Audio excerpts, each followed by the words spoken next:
So here at the Tampa Theatre, the intent was to restore the original but bring in modern comforts. We did that by analyzing the original paint colors and looking at current seat widths and comfort levels and working with world-renowned experts to figure all of this out.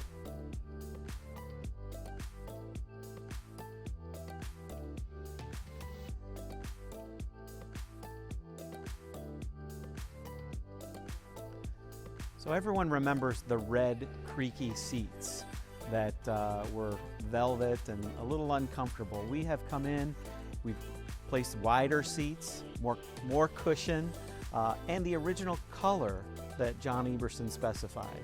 So next time you're here, enjoy your seat.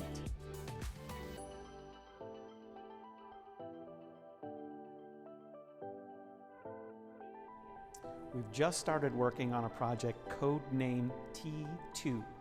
It's a second theater for the Tampa Theatre. It's going to be a micro cinema, and it will be the most cutting-edge theater in Tampa from a sound and video perspective, and will be the granddaughter of the Tampa Theatre, but will allow them to expand their showings and really maximize the Tampa Theatre better.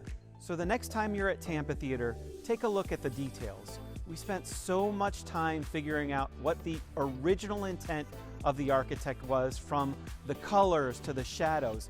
Even the walls that look yellow have 7 different colors of paint to make that yellow look three-dimensional. So notice the details, all because of InVision advisors.